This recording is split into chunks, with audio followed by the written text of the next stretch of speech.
Assalamualaikum warahmatullahi wabarakatuh dan selamat sejahtera. Kita mulakan kelas kita pada hari ini dengan bacaan doa. Bismillahirrahmanirrahim. Alhamdulillahirabbil alamin wassalatu wassalamu ala asyrafil anbiya'i wal mursalin wa ala alihi wa sahbihi ajmain. Allahumma ftah alaina hikmataka wansyur alaina min khazaini rahmatika ya arhamar rahimin. Rabbi shrah li sadri wa yassir li amri wahlul 'uqdatam min lisani yafqahu qawli. Rabbi zidni ilma warzuqni fahma. Sallallahu ala sayyidina Muhammad wa ala alihi wa sahbihi wasallam. Walhamdulillahi rabbil alamin. Baik, kita akan bersambung hari ini. Sambung lagi proses persenyawaan, proses pembiakan tumbuhan, ya. Proses pembiakan tumbuhan, masih lagi proses bagaimana proses pembiakan seks, ya. Proses pembiakan seks dalam tumbuhan. Okey, kalau awak masih ingat lagi dalam video yang pertama, pasal proses pembiakan tumbuhan, kita dah belajar tentang satu proses yang dinamakan sebagai proses pendebungaan. Okey, nama proses itu ialah proses pendebungaan. Baik, saya ulang balik, pendebungaan ini apa maksudnya? Okey, pendebungaan maksudnya ialah proses pemindahan. Okey, proses pemindahan. Okey, pemindahan. Pemindahan apa? Butir debunga matang dari enter ke stigma. Okey, jadi proses pemindahan butir debunga matang dari enter ke stigma. Baik, enter ini adalah bahagian pembiakan jantan bagi bunga.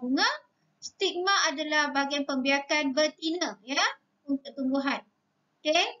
Baik. Jadi hari ini kita akan belajar lagi apakah proses yang akan berlaku selepas proses pendebungaan. Baik, sekarang kita lihat nombor 2. Okey.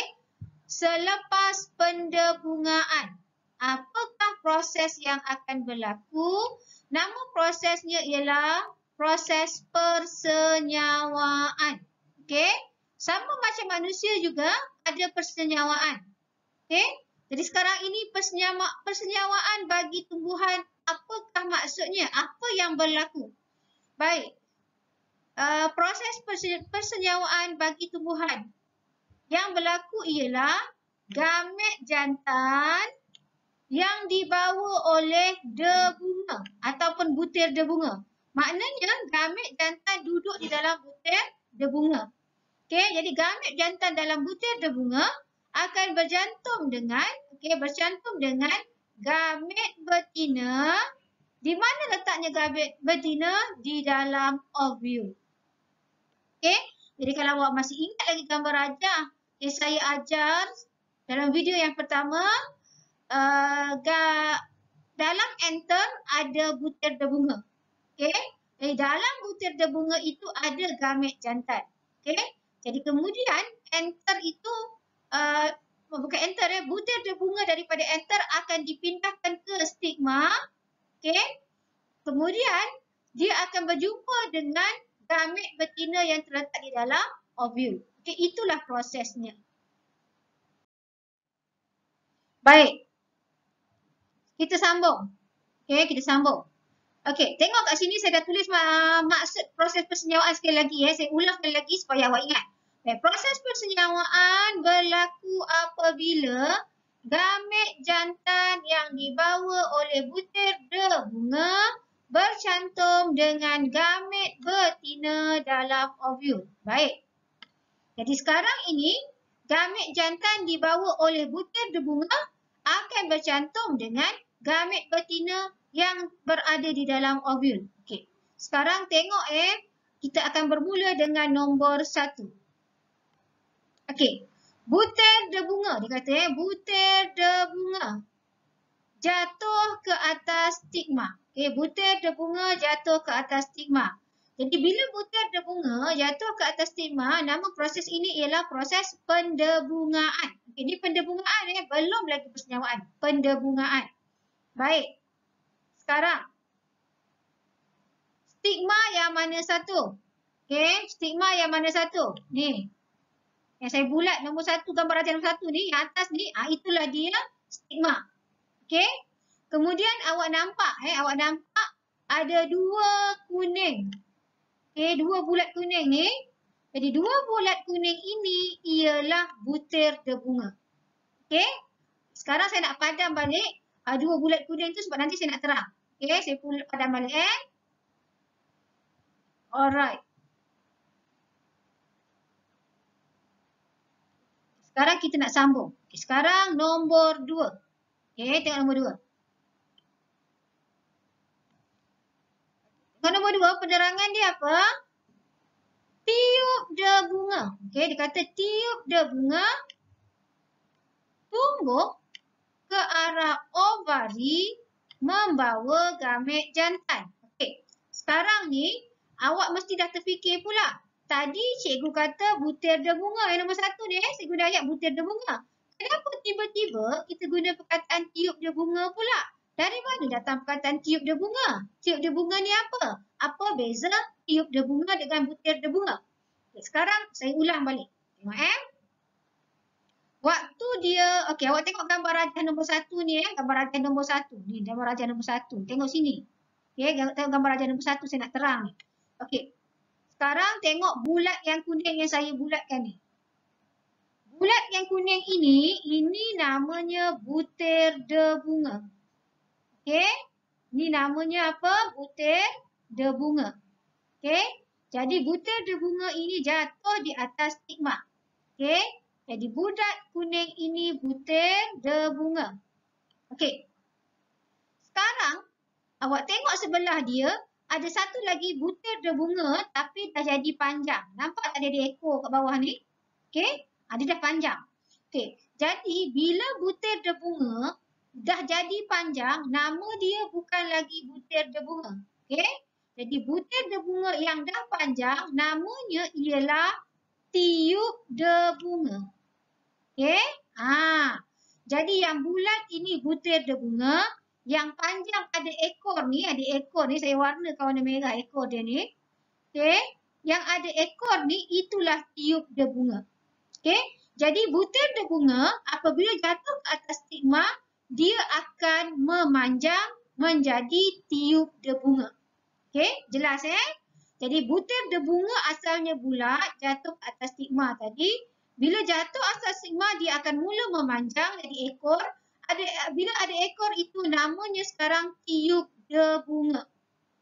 Okey, sekarang kita tengok balik ayat nombor 2 ni. Okey, dia kata tiup debunga tumbuh ke arah ovari membawa gamet jantan. Sekarang ada perkataan gamet jantan. Okey, sekarang saya nak awak tengok gambar rajah di atas ni. Yang saya bulatkan warna merah ni. Nampak yang bulat ni? Yang kat tengah-tengah gambar rajah ni?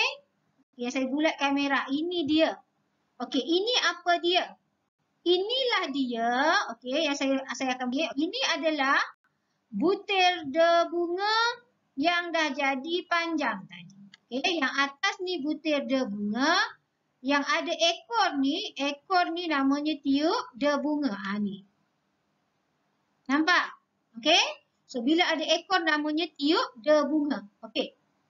Sekarang, dalam tiup debunga ada apa? Okay, awak tengok. Ada perkataan di bawah ini namanya gamet jantan. Nampak tak? Okey, jadi dalam tiup debunga ada 2 gamet jantan. Okey? Ada 2 gamet jantan.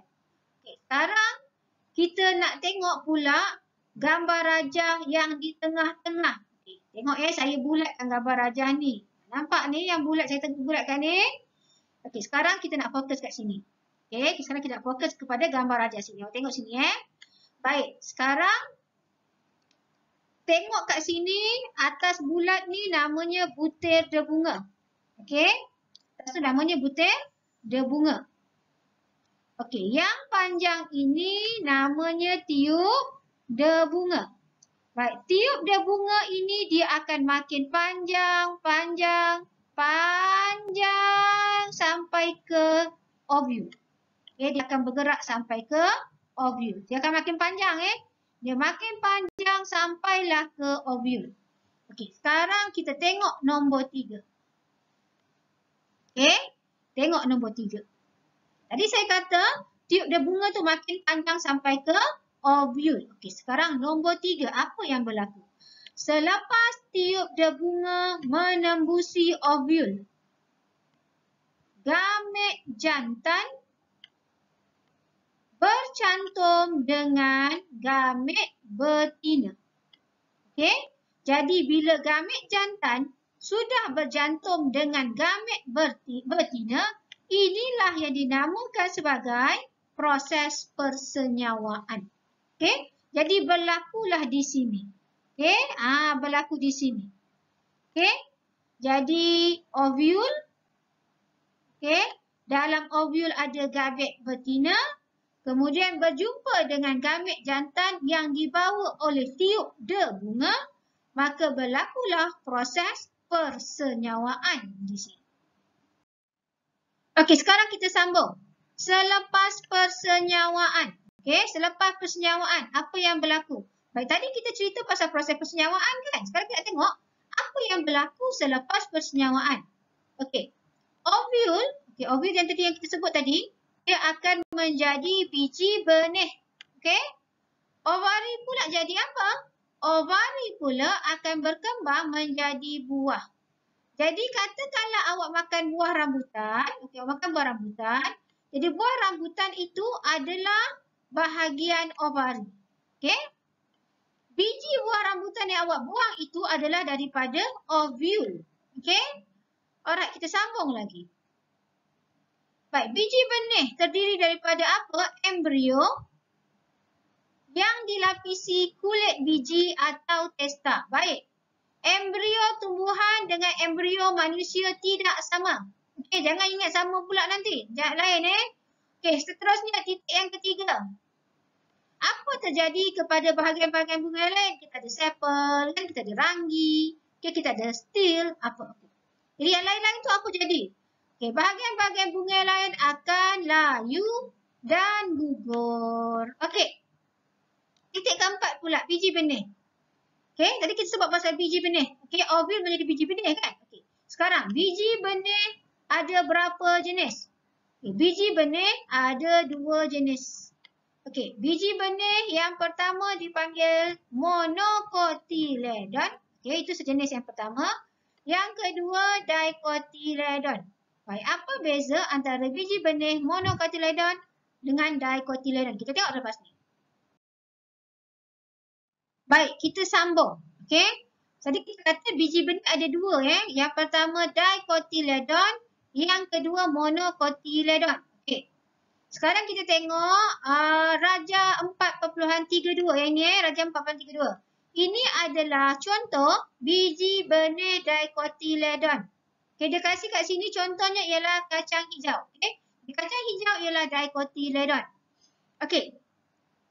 Sekarang kita ada 2 pandangan Pandangan A adalah pandangan hadapan, B ialah keratan memanjang. Keratan memanjang ni maknanya awak belah 2. Okey, belah 2. Okey. Sekarang ini biji benih kacang hijau kacang hijau, dia warna hijau kan? Dia ada kulit luar tu kan? Okey, kulit luar yang keras ni, kulit luar yang keras namanya testa. Okey, kemudian bahagian yang panjang ini warna putih biasanya, ini dinamakan sebagai hilum. Okey, kemudian ada titik kecil kat sini, ini namanya mikropil. Okey, mikropil. Okey, kalau kat rumah awak ada biji kacang hijau, bolehlah tengok. Okey. Okay, sekarang ni bila biji kacang hijau itu, biji kacang hijau tu awak ketuk, awak ketuk, dia akan pecah 2 tau. Dia tak hancur, dia akan pecah 2. Okey. Bila dia pecah 2, tu sebab namanya dicotyledon. Di ni menunjukkan dia ada 2. Okey, mana dia boleh pecah 2. Okey. Sekarang tengok bahagian B, keratan memanjang. Okey. Perkataan yang pertama saya nak awak tengok ialah embrio. Okey, embrio ini terdiri daripada 3 bahagian. Okey, terdiri daripada 3 bahagian. Bahagian pertama namanya plumule. Bahagian kedua namanya radicle. Bahagian ketiga namanya cotyledon. Okey.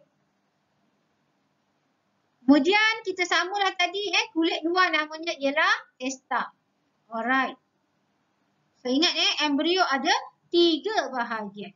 Okey, sekarang kita nak tengok rajah 4.33 pula. Ini adalah struktur biji benih jagung. Okey, jagung. Jagung ialah contoh monocotyledon. Okey, monocotyledon ini maknanya cotyledon ni ada satu.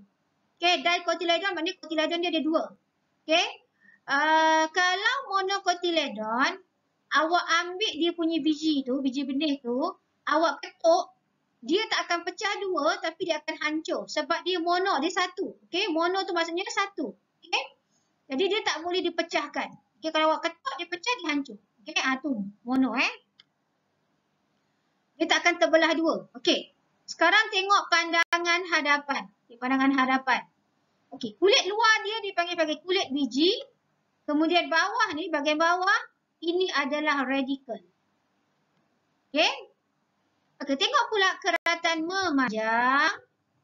Okey, atas tu kulit biji lah, maknanya kulit luar dia kulit biji. Okey, bahagian dalam ini bahagian ini namanya endosperma. Okey. Yang bahagian hijau ini, yang hijau ni, ini namanya cotyledon. Okey, hitam kecil ni di atas namanya plumule. Hijau kecil di bawah namanya ialah radikel. Okey. Benda ni kalau awak beli jagung, okey, kalau awak makan jagung, awak cubalah tengok bahagian dalam ni, memang boleh tengok benda ni Okey, memang boleh tengok. Saya tak dapat nak tunjuk sebab saya ada jagung kat rumah. Okey, kalau kita di Mak Amal, kita boleh buat ni. Okey, tapi awak buatlah sendiri. Nasihat saya buat sendiri. Ambil biji benih, ambil kacang hijau biji kacang hijau, ambil biji jagung, awak cuba tengok bahagian dalam dia. Okey, boleh tengok Baik, sekarang kita sambung lagi. Okey? Sambung lagi. Tengok kepada bahagian. Okey? Jadi kita bahagikan kepada 2 Satu kulit biji, maknanya kulit luar. Kemudian embrio. Embrio ni maksudnya yang berada di dalam. Okay, di dalam biji benih tu. Sekarang kita tengok struktur yang pertama. Namanya testa. Okay. Testa yang di luar tu yang keras. Kalau biji, kalau kacang hijau yang warna hijau kat luar yang keras tu. Okay, apa fungsi dia? Melindungi biji benih. Okey. Sambung lagi yang kedua. Okey. Struktur yang kedua. Namanya apa? Namanya hilum. Apa fungsi hilum? Okey. Hilum yang panjang tadi kan, yang saya kata warna putih, dia panjang sikit. Okey. Tempat biji benih melekat pada buah. Okey. Jadi hilum yang mana? Hilum yang ini, yang panjang ni. Kalau tengok gambar raja kat bawah belah kiri ni. Ni dah ada hilum. Okey. Dia ada tempat biji benih melekat pada buah. Okey, seterusnya kita sambung lagi. Mikropil. Okey, mikropil. Apa fungsi mikropil? Liang kecil yang membenarkan air dan udara memasuki biji benih. Okey, jadi air dan udara akan masuk melalui liang kecil ini, namanya ialah mikropil. Ni yang kecil ni. Kalau kat bawah belah kiri ni, gambar rajah ni, awak tengok yang kecil tu. Okey, itu bahagian luar bahagian luar. Kita panggil bahagian kulit biji. Sekarang kita nak tengok bahagian dalam. Okey, bahagian dalam kita namakan sebagai embrio. Okey, embrio. Okey, tengok struktur yang pertama namanya plumule. Okey, apa fungsi plumule? Bahagian embrio yang berkembang menjadi pucuk. Okey, jadi plumule ni, bila biji benih itu berkembang, bercambak, plumule akan jadi bahagian pucuk. Okey, itu sebabnya plumule letaknya di atas. Okey, kedua-dua. Monocotyledon, dicotyledon, plumule yang terletak di atas, di plumule akan menjadi bahagian pucuk. Seterusnya kita sambung pula lagi. Okey, bahagian kedua radikel.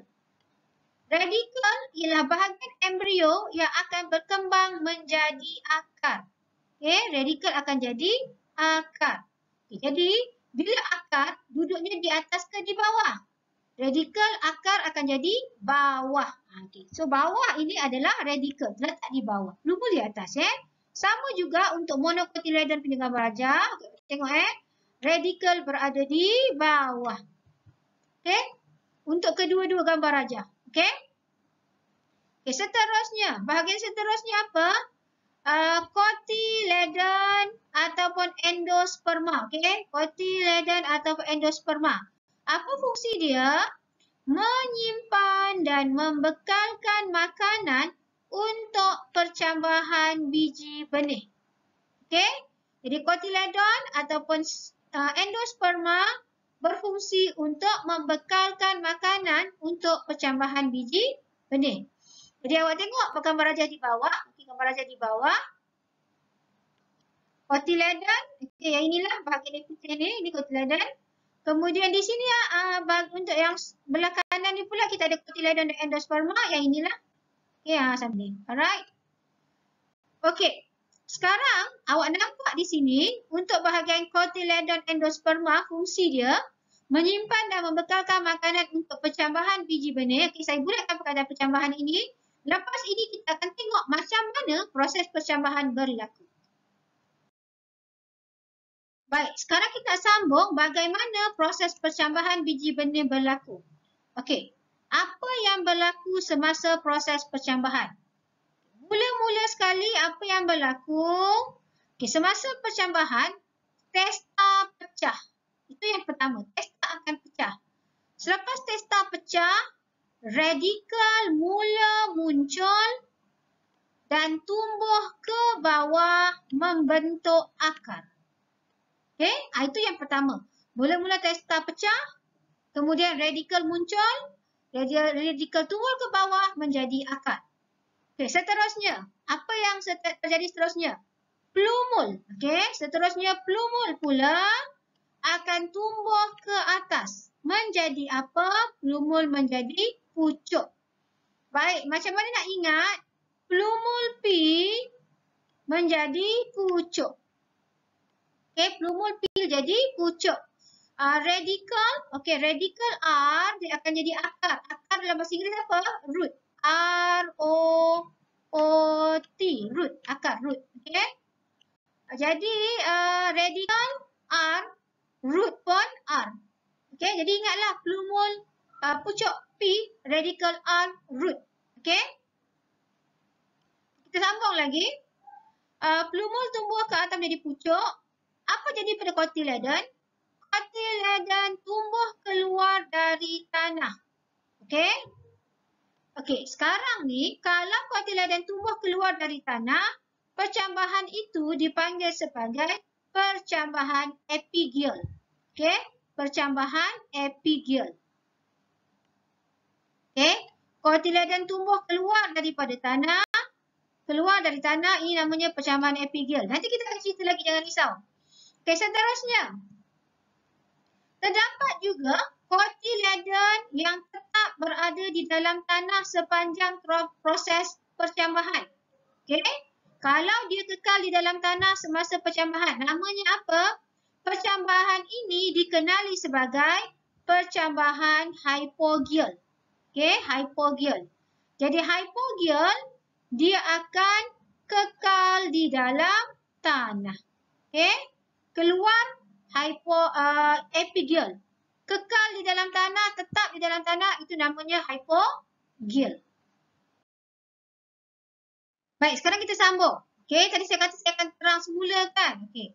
So, kita nak tengok percambahan epigial. Okey, yang ini percambahan epigial. Okey, kalau epigial dia kata apa? Cotyledon tumbuhan keluar dari tanah dan disebut sebagai percambahan epigial. Okey. Tengok gambar raja.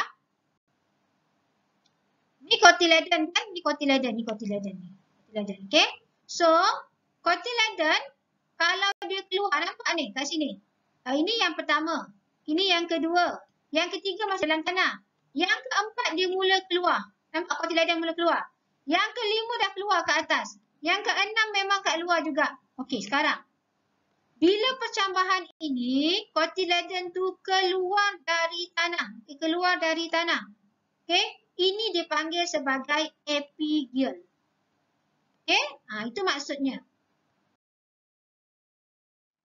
Okey, kita tengok satu lagi percambahan hypogel. Okey, percambahan hypogel. Okey. Dia kata apa? Cotyledon yang tetap berada di dalam tanah sepanjang tempoh percambahan dikenali sebagai percambahan hypogel. Maknanya sepanjang proses percambahan itu, cotyledon dia tetap di dalam tanah. Itu namanya hypogel. Okey? Okey, kita tengok kat situ. Gambar rajah pertama, okey, cotyledon di dalam tanah. Gambar rajah kedua, cotyledon tetap di dalam tanah. Gambar rajah ketiga, tetap dalam tanah. Gambar rajah keempat pun sama juga. Cotyledon tetap di dalam tanah. Okey? Keluar akar, keluar pucuk tapi cotyledon tetap di dalam tanah. Ini namanya percambahan hypogel. Okey? Baik, tadi kita cerita pasal percambahan kan? Okey, saya kata tadi percambahan ada dua jenis. Hypogel dengan epigel. Okey. Sekarang kita nak tengok syarat percambahan pula. Okey, apakah syarat-syarat yang diperlukan untuk berlakunya percambahan? Okey, untuk berlakunya percambahan ada 3 syarat. Okey, ada 3 syarat. Jadi 3 syarat ini mesti dipenuhi. Okey, mesti ada 3. Okey, apakah syarat pertama percambahan? Yang pertama mesti ada air. Okey, kalau tak ada air, tidak berlaku percambahan. Okey, syarat yang kedua mesti ada udara. Syarat yang ketiga, mestilah suhu yang sesuai. Okey, suhu yang sesuai maksudnya suhu bilik macam sekarang ni lah. Okey, suhu dalam bilik awak tu, suhu yang sesuai lah tu. Okey, suhu yang sesuai. Kalau awak ambil pokok, masukkan dalam peti ais. Okey, masuk dalam peti ais. Suhu yang sejuk, sesuai ke tak sesuai? Tak sesuai. Okey, ataupun awak ambil pokok, awak letak atas dapur. Okey, atas dapur ada api, panas. Sesuai tak sesuai? Tak sesuai. Okey, jadi kalau ada 3 syarat, air, udara, suhu yang sesuai, pokok akan bercambah.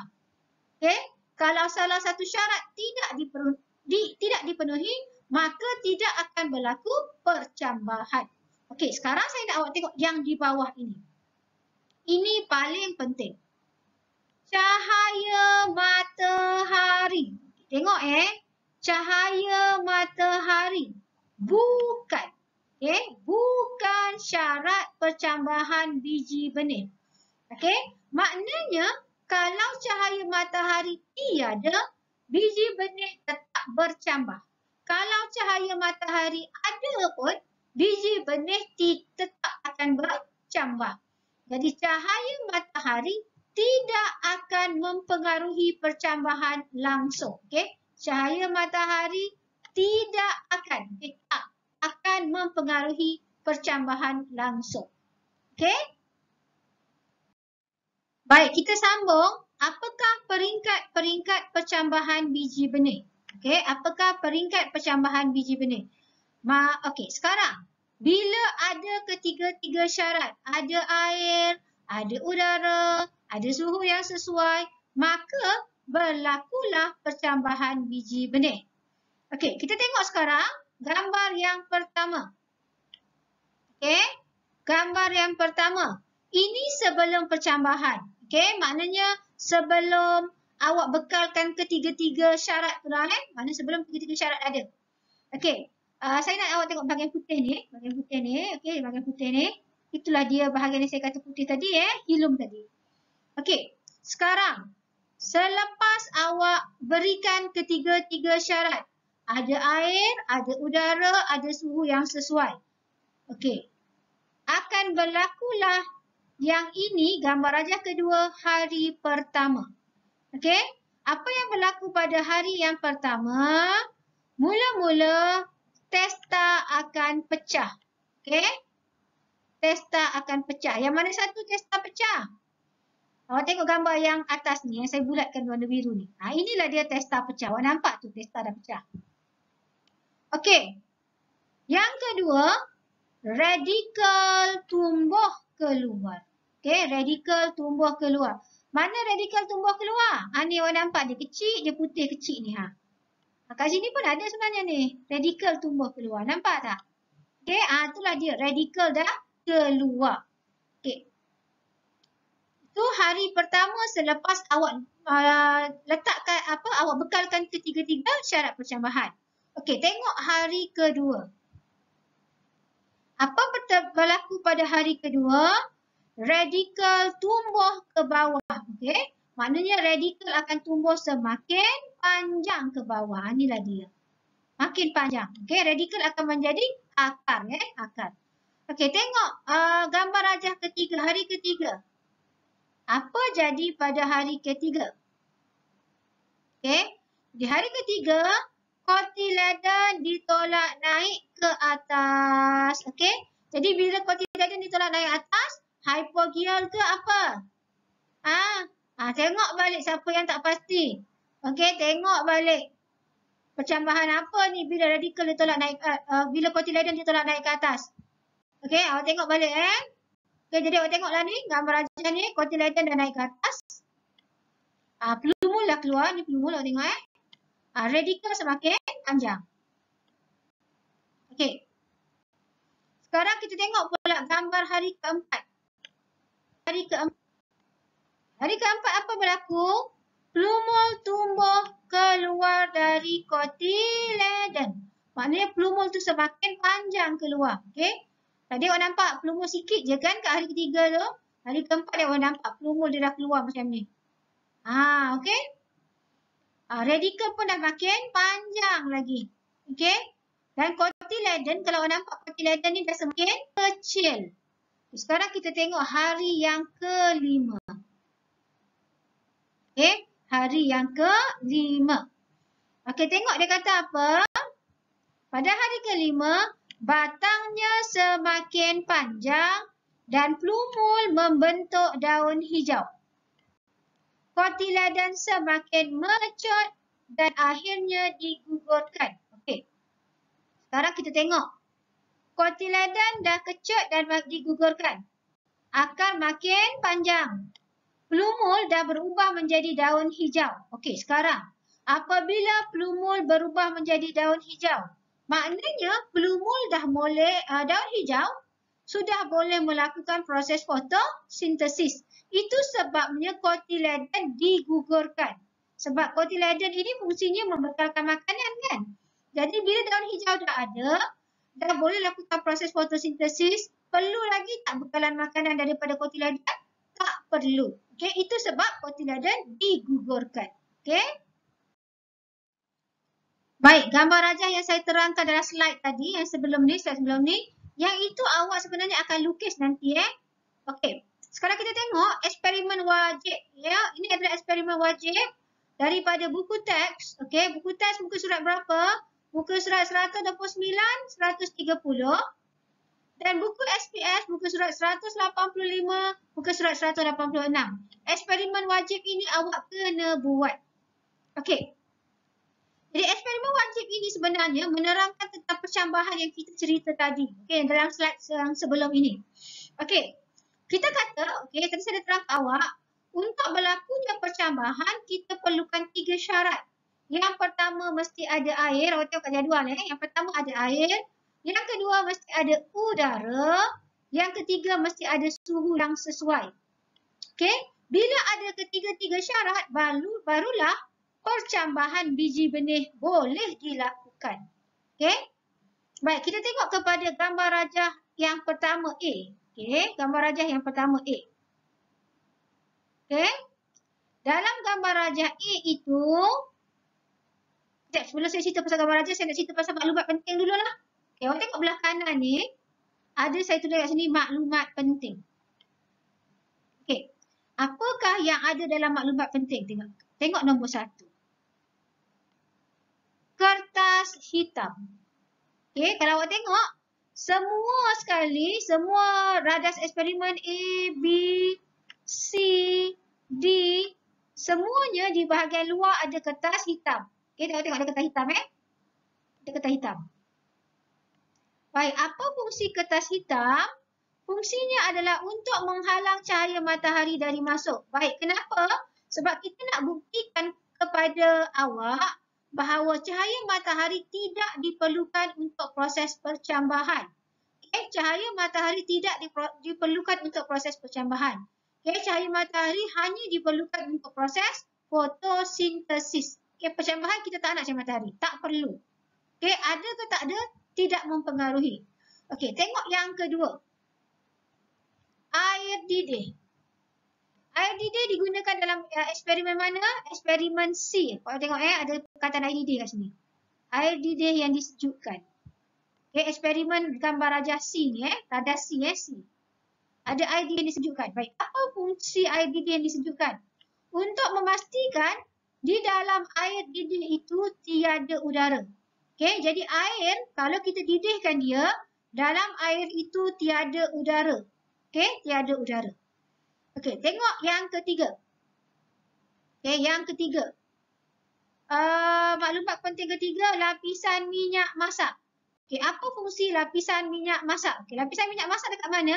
Dekat radas C juga. Awak tengok dekat atas ni ada lapisan minyak masak. Radas C ada lapisan minyak masak. Baik, apa fungsi lapisan minyak masak? Memastikan udara tidak boleh meresap masuk. Sebab udara ni, minyak masak ni, bila kita tuang dekat dalam atas air, maknanya udara tak boleh masuk dalam air tu dah. Dia akan menghalang. Tengok yang keempat. Yang keempat. Kapas lembap. Apa fungsi kapas lembap? Awak tengok kepada gambar rajah eksperimen ni. Radas A, kapas lembap ada. Radas B, tak ada gambar. Radas D. Radas D pun ada kapas lembap. Baik, apa fungsi kapas lembap? Fungsinya adalah membekalkan air. Dan yang terakhir sekali, kapas kering. Nombor 5, kapas kering. Apa fungsi kapas kering? Kapas kering saya gunakan untuk radas B. Jadi kapas kering. Tengok kapas kering. Radas B, kapas kering. Fungsinya untuk memastikan tiada air. Itu fungsi dia. Sekarang kita nak tengok setiap radas satu persatu. Sekarang kita tengok radas A. Kita mulakan dengan radas A terlebih dahulu. Radas A. Ada kertas hitam, maknanya cahaya matahari tak masuk. Kemudian ada biji benih. Kemudian ada kapas lembap.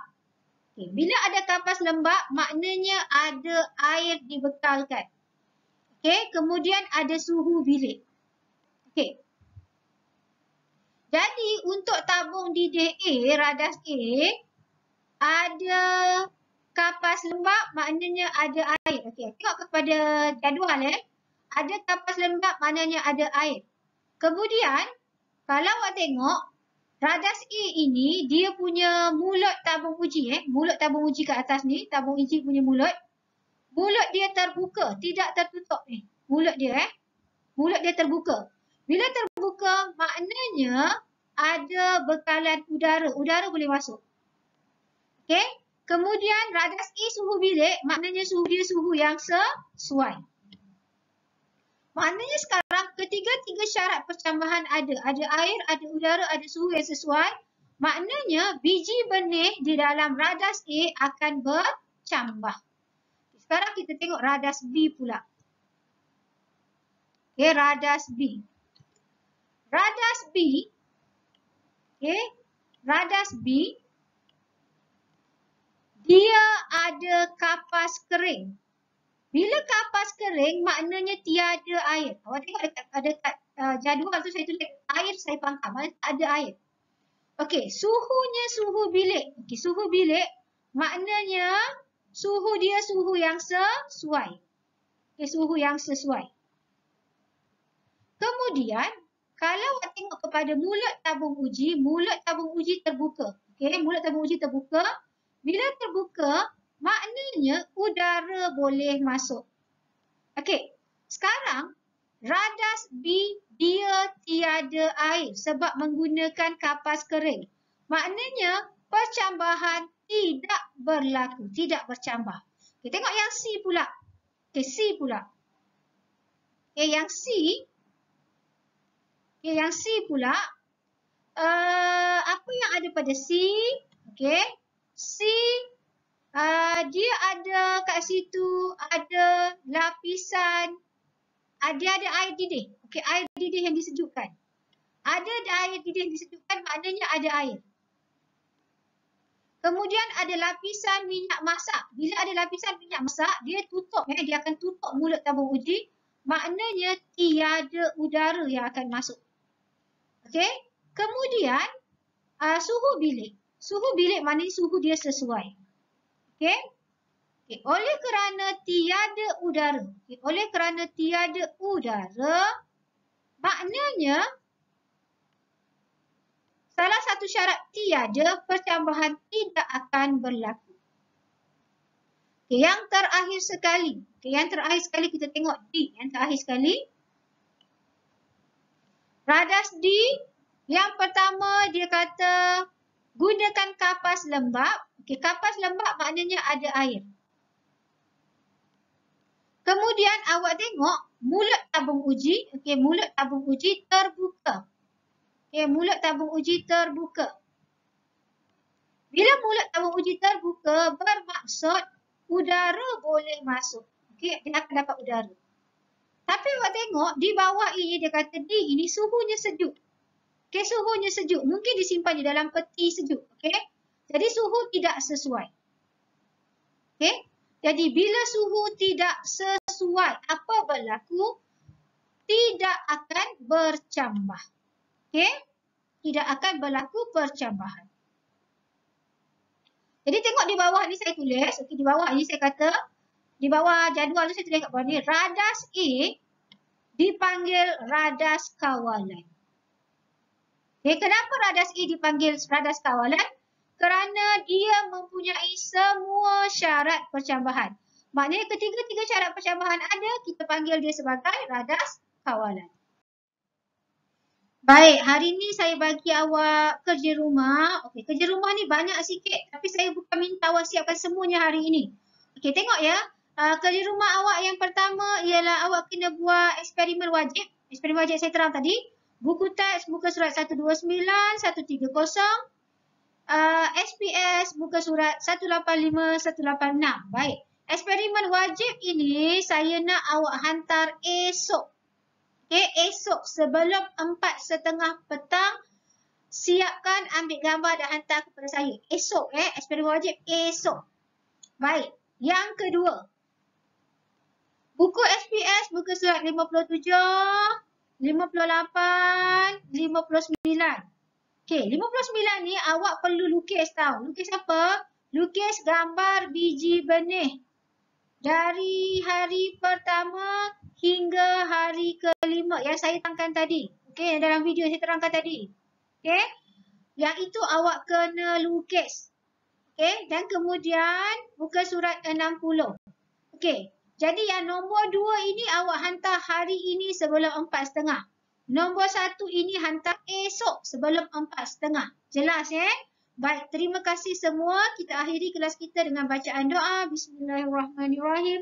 Wal 'asr innal insana lafi khusr illa allazina amanu wa 'amilus solihati wa tawassaw bil haqq wa tawassaw bis sabr. Amin ya rabbal alamin. Assalamualaikum warahmatullahi wabarakatuh.